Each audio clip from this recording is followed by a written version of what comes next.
Hello beautiful people, welcome back to the channel. Pots and Petals here, everything garden and allotment related. We've got a beautiful morning today, however everything is absolutely soaked because we did have a little bit of a storm last night.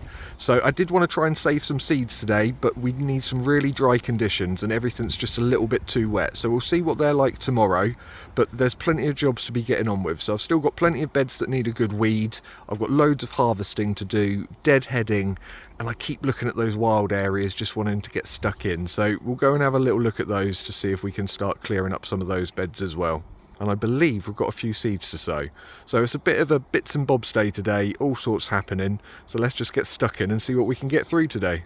In this scruffy bed we have got what I thought was a cucumber but turned out to be a gherkin, so they're no good anymore. We've got a couple of tomatoes which I think have succumbed to blight, and then there were some potatoes in here as well. So I want to give this bed a real good dig over, clear all the weeds so that we can think about either sowing some green manure or some form of vegetable.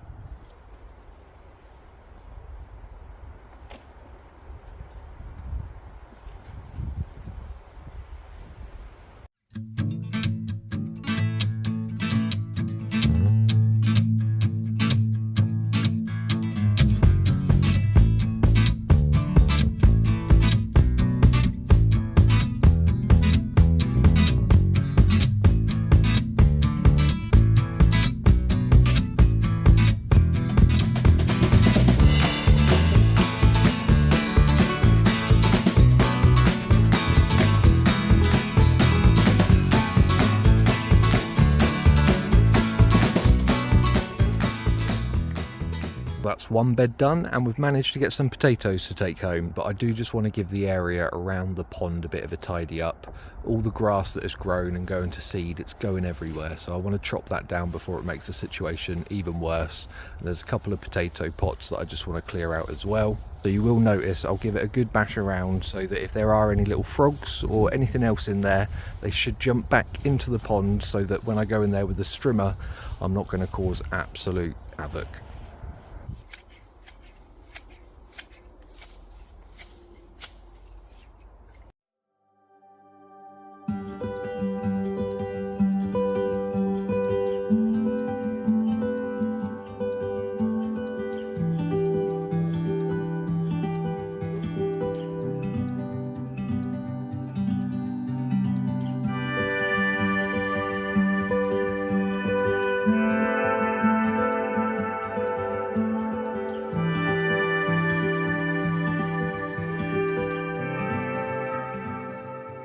All of my compost bins are starting to look like this. They're too full and they've got quite a lot of dry material in there. Now I don't want to give them a turnover just yet, but I don't want to keep just adding stuff on top. So I think before we do any more tidying up, we're going to have to find a new compost bin site and maybe just do a little makeshift one for now. And if you remember, I can't turn this one because I've got a wasp nest in there at the moment, so I do need to wait until the winter when the nest has died off and the queen has left. So really, I haven't got any compost bins to add to at the moment, so let's get making a new one. You'd think the size of this plot I'd be able to find somewhere for a new compost heap, but it's actually proven quite difficult. But after a bit of a scout around, I have decided that we're going to go for this spot just under the elder tree. The only problem is, it's a bit of a state at the moment, so we need to give it a good tidy up. So just down there. I need to put a bit of plastic just behind the actual compost so it doesn't go up against the fence, because otherwise that will just start to rot. So let's give it a bit of a tidy up and then we can start thinking about where the compost bin is going to go.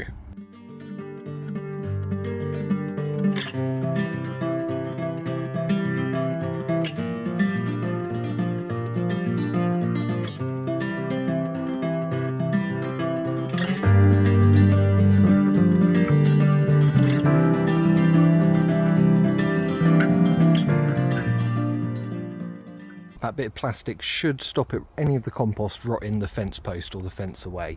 Now down at the bottom here there's loads of twigs, so I must have tried to start a compost heap at some point. So I'm going to pick all the twigs out and then give it a real good strim over. But I'm going to use those twigs and sticks for the base of my compost heap. A key part of a good compost heap is aerating that soil. So having all the twigs and sticks at the bottom is going to make sure that the air can get right the way through that compost heap. And all that air is going to help feed all those microbes which are going to help process all the matter into your compost. I'm not going to stick anything below those twigs. It's going to be straight onto the ground. I know some people put slabs or some weed membrane, but honestly, I wouldn't bother. I'd find if you put the weed membrane down, it's got a chance of getting a little bit too soggy down there and waterlogged. And not only that, but you're not going to get all the worms and other insects that are going to come up through the soil and help break down your compost. At the moment, I haven't got any sides for the compost heap, and to be fair, you don't need them, but if you do choose to put some sides up just to make it a little bit neater and something at the front, make sure that they're nice and airy. So pallet wood is great, but if you want to build your own, just make sure that there's plenty of gaps to allow all that air through. You want to make sure that your compost heap is getting some sunlight, especially during the winter months. As all the matter breaks down, it does start to generate quite a bit of heat, and that can tick it over during the winter time. But if it was in a really shady spot, that might just get too cold. And if it gets too cold, it might not break down that compost as quickly as normal, and it might just stop over the winter time. My 3 composts are actually in full sun, and the problem I get is that it dries out very quickly during the summer months, and that's why I have got that wasp nest in one of those compost heaps, because I should have kept turning it. So I'm hoping this spot, semi-shades, should do quite well for the compost heap.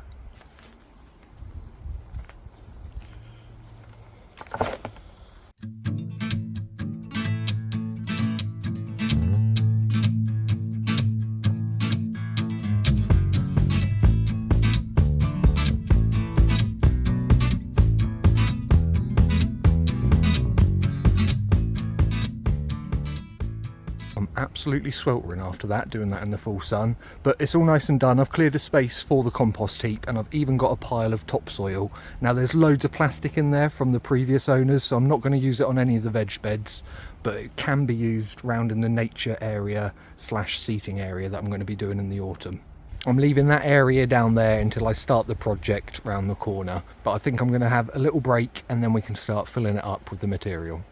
Can anybody tell me what this beauty is? It's almost like a hibiscus flower.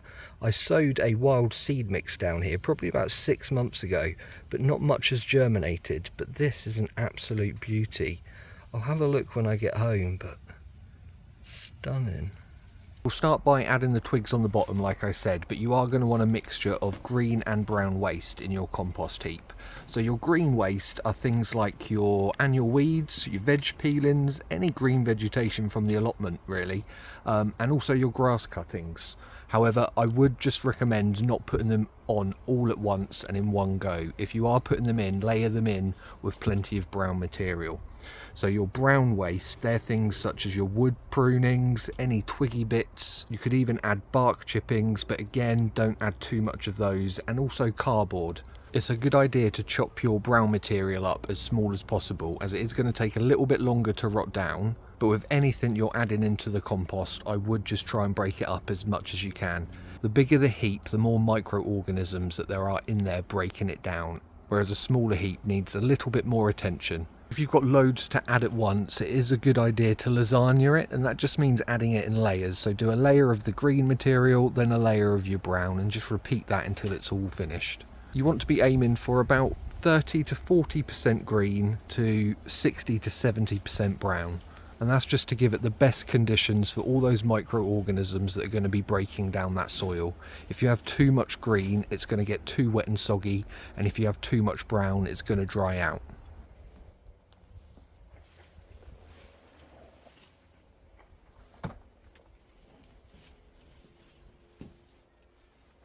It has eaten into a bit of the tidying up time, but at least now I have got somewhere to put all of the weeds and all of the plant matter that I collect when tidying up the plot. But one thing I really must do today is get the onions sown, so let's jump onto that next. A lot of people start their onions from sets, which are basically onions which have already been brought on a little bit. But because I've had a really bad problem with white rot and this year's harvest was really bad, I'm going to give a go at both sets and seeds. August, September is a great time of year to start sowing your seeds, but I mean you can sow your onions well into winter time. It's just that if you do sow them in the winter, you are going to want to start them under cover.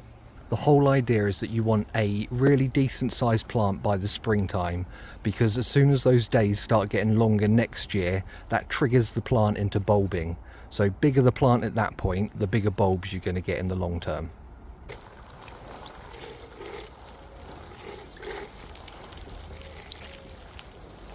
So we're going with some Senshu Japanese yellow onions this year. Like I say, first time growing them by seed, and we're going to put 3 per pot in here. So that's 3 times 40, 120 possible onions for next year. And 3 per pot should give them plenty of room to grow quite nicely over winter.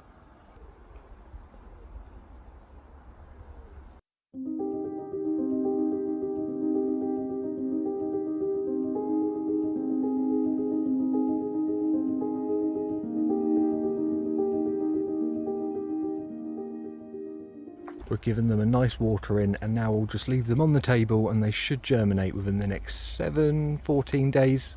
And then once the really sharp frosts start to approach in winter, that's when I will pop them into the polyhouse. I have got a couple of cobs ready, but I've noticed that the top of this flower head on this sweet corn is actually turning into a cob, which is a bit of a funny mutation. Has anyone had this happen before? Right, we need to get in here and harvest a load of these tomatoes, and I'm pretty sure there's some cucumbers for us as well.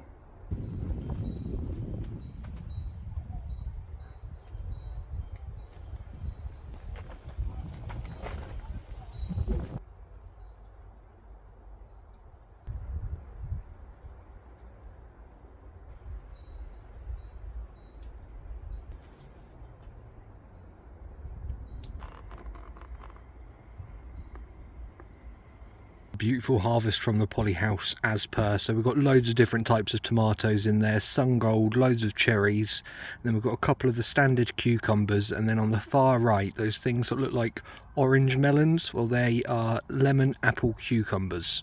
To be fair, I'm not a huge fan of them. They've got a lot of pips in the middle, so I don't know whether I'm picking them a little bit too late. So I have picked a couple which haven't turned quite as yellowy orange yet, so it might be that. But still, I do like them for the novelty, and I'll definitely be growing them again. I really must harvest these beans as well, because some of them are getting enormous, and the more you pick, the more you get. So I'm going to strip this whole tower down and see how many we can get. So we've got plenty of the Clyman beans, and we've even managed to get some sweet corn. So I'm going to take those home, and I'm going to eat one of them tonight and stick the rest straight into the freezer, because as soon as you pick sweet corn, it starts losing its sweetness. It's always a good idea to pick it right at the end of the day, just before you're about to leave. Now, as for the beans, you really want to be picking them when they're between either of these two sizes, when they're still lovely and tender. I've got a few that are this size and they become a little bit tough.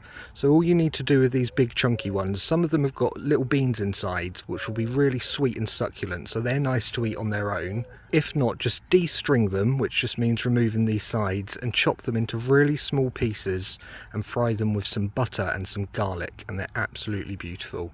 So that's just a good little idea of how to use up some of these tougher runner beans.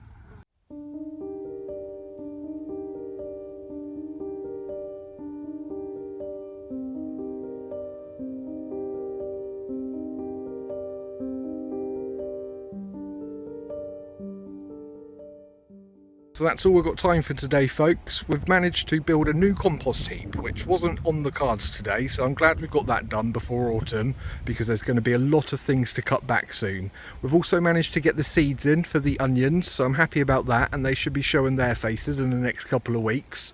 And then I'll be back down tomorrow, but I'm not too sure what we're going to do yet. So I would like to save some seeds if they've dried out a little bit, but we'll just have to see in the morning. So join me back tomorrow, guys, and we'll see what we can get up to. In the meantime, take care. See you later. Bye.